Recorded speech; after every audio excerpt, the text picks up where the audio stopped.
Assalamu alaikum students, hope you all are fine. Our next assignment is assignment number 4. This assignment is from chapter number 3, biodiversity. According to this assignment, first question is, what do you mean by biodiversity? What is the importance of biodiversity? Answer of this question is on page number 31.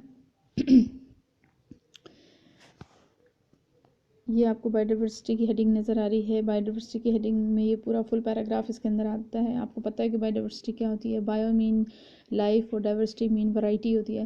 Variety species में और among species यानी species के दरमियान में और different species में जो variety होती है उसको हम बायोडाइवर्सिटी कहते हैं। बायोडाइवर्सिटी सिर्फ आपके पास हम लोग एनिमल्स की बात नहीं करते, यहाँ प्लांट्स में भी जो हमें वैरायटी नज़र आती है, डिफरेंट स्पीशीज़ नज़र आती हैं, एक्चुअली वो हमारे पास क्या है, बायोडाइवर्सिटी है।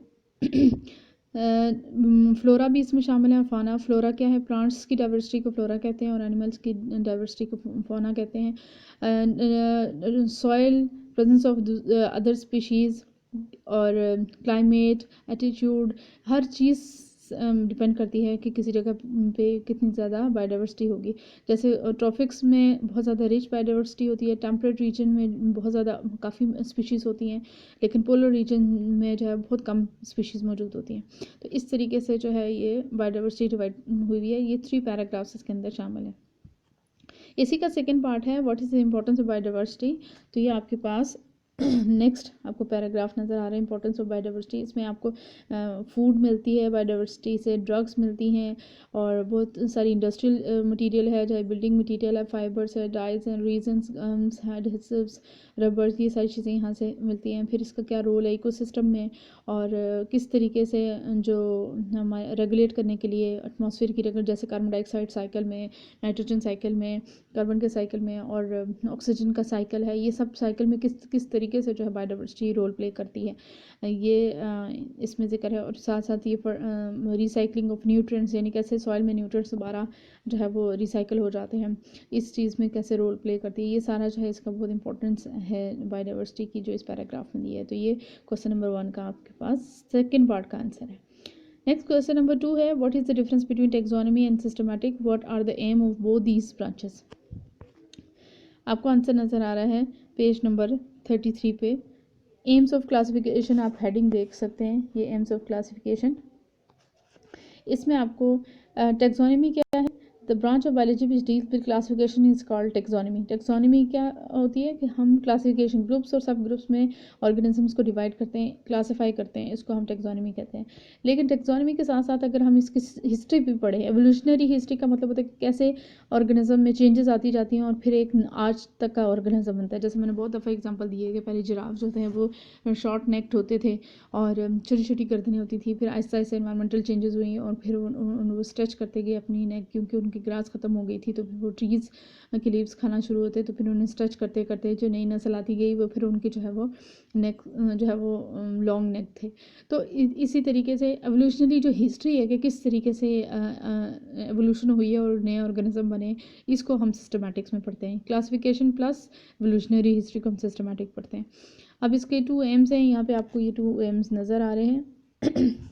एक तो सिमिलैरिटीज़ और डिफरेंसेस चेक करना ऑर्गेनिजम्स के दरमियान जो है, ताकि उसको इजीली जो है वो सिमिलैरिटीज़ और डिफरेंसेस की बेस पे हम लोग उनको ग्रुप्स में और सब ग्रुप्स में डिवाइड करते हैं ताकि हम इजीली जो है ग्रुप वाइज उसको स्टडी कर सकें।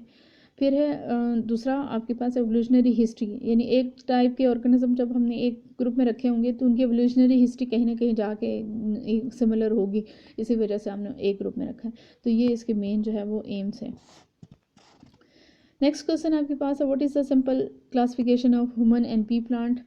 ये आपको पेज नज़र आ रहा है, table 3.1 simple classification of 2 organism, इसमें ह्यूमन और पी प्लांट की आपको क्लासिफिकेशन नज़र आ रही है। किंगडम एनिमेलिया ह्यूमन का है, phylum Chordata, class Mammalia, order Primates, family Hominidae, genus Homo और स्पीशीज जो होमोसेपियन है। जिस तरह पी प्लांट की है, किंगडम प्लांटी है, फाइलम मैग्नोफाइटा है, क्लास मिंगलियोप्सिडा है, फिर ऑर्डर जो है फेबुलस है, फैमिली फेबेशी है और जीनस पाइसम और स्पीशी पाइसम सेटम। ये हमारे पास इनकी सिंपल क्लासिफिकेशन आती है। Next question, question number 4, right a note on 2 kingdom classification system. तो इसका आंसर हमारे पास ये है, 2 किंगडम क्लासिफिकेशन सिस्टम में 2 किंगडम में डिवाइड किया गया था एनिमल्स को शुरू में जब क्लासिफिकेशन स्टार्ट की थी, एक प्लांटी में और एनिमिलिया में। आपको पता है प्लांटी में क्यों किया था, क्योंकि ये सिंपल जो है अपनी फूड जो है वो खुद प्रिपेयर कर सकते हैं, ऑटोट्रॉप्स हैं, इस वजह से इनको किंगडम प्लांटी में कंसिडर किया गया था। और एनिमिलिया क्योंकि खुद फूड प्रिपेयर नहीं कर सकते हैं, डिपेंडेंट होते हैं ऑटोट्रॉप्स पे, प्लांट्स के ऊपर, तो इस वजह से उनको एनिमिलिया कहा जाता है। फिर उन्होंने क्या किया था, लेकिन उसमें कुछ है कि बैक्टीरिया, फंजाई और जो एल्गा है उसको भी इन्होंने किंगडम प्लांटी के अंदर इंक्लूड कर दिया था। हालांकि ये डिफरेंट इनके कैरेक्टर्स होते हैं, प्लांट की तरह के नहीं है, लेकिन फिर भी इन्होंने इनको प्लांट्स में ही ऐड कर दिया था। फिर इनके कुछ ड्रॉबैक्स थे, जो सेकंड पैराग्राफ में आपको नज़र आ रहे हैं, कुछ ड्रॉबैक्स थे। Some taxonomist found this system unworkable because, क्यों अनवर्केबल था, many unicellular organism like Euglena have both plant like presence of chlorophyll and animal like heterotrophic mode of nutrition in darkness and lack of sulphur. यानी कुछ ऐसे organism भी इन्होंने Plantae के अंदर डाले थे जिनकी स्पीशीज एनिमल से भी मिलती थी और प्लांट से भी मिलती थी, तो उनको अलग ग्रुप में रखना चाहिए था, लेकिन उन्होंने प्लांटी में रखा था, जैसे यूग्लिना है। फिर so there should be separate kingdom for this. The system also ignores the difference between organism having prokaryotic and those having eukaryotic cell. अब इसमें ये भी नहीं पता चलता था कि कौन से प्रोकैरियोटिक हैं, कौन से यूकैरियोटिक हैं। डेफिनेटली प्रोकैरियोटिक का ट्रू न्यूक्लियस नहीं होता, यूकैरियोटिक का प्रॉपर ट्रू न्यूक्लियस होता है बाउंड्री वाला, इसलिए उनको अलग ग्रुप में रखना चाहिए था, लेकिन उन्होंने उनको भी सबको सेम ग्रुप में रख दिया था। तो यहाँ पे 2 किंगडम क्लासिफिकेशन है। Next question, question number 5, what is the basic unit of classification. तो ये आपको पेज नंबर 34 पे जहाँ पे अपने classification, simple classification of 2 organism देखिए, उसके बाद आपको species, the basic unit of classification आपको नज़र आ रहा है। बहुत बेसिक कॉन्सेप्ट है।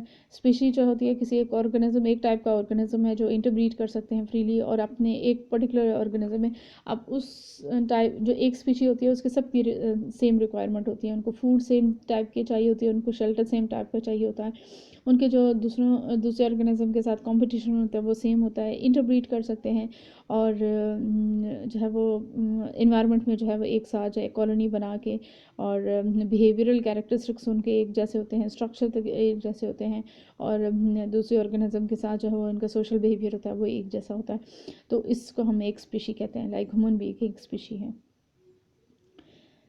Question number 6. What are the contribution of Ernest Haeckel, E. Chatton and Robert Whittaker in classification system? Next आपके 3 किंगडम क्लासिफिकेशन सिस्टम और 5 किंगडम क्लासिफिकेशन सिस्टम में आपको इन साइंटिस्ट के ये जैसे आपको नज़र आ रहा है, अर्नेस्ट हैकल का आपको नज़र आ रही है कंट्रीब्यूशन, फिर ई चैटन की कंट्रीब्यूशन, रॉबर्ट विटेकर की कंट्रीब्यूशन है, और मार्गलिस और शिवार्ट्स की भी है। ये इंपॉर्टेंट है सारी, आप लोग इसको अच्छे से याद कर लीजिएगा। स्टूडेंट्स ये वाला जो हमारे पास जो फर्स्ट टेस्ट था, इस चैप्टर को मैंने 2 हाफ्स में डिवाइड किया हुआ है। फर्स्ट हाफ जो आपका था वो यहीं तक, यानी 5 किंगडम से पहले इससे पहले है, ठीक है। ये आपने इसको पूरा फुल अच्छे से प्रिपेयर करना है, फिर उसके बाद जो क्वेश्चन आपको दिए हुए हैं उनको अटैम्प्ट करना है। सारा चैप्टर जो ये है आपने पहले प्रिपेयर कर चुके हैं आप इसको प्री-9 में, तो इस वजह से सारा इसको अच्छे से पहले याद करें और फिर क्वेश्चन वो अटैम्प्ट करें जो यहाँ पे दिए हैं। ओके स्टूडेंट, अल्लाह हाफिज़।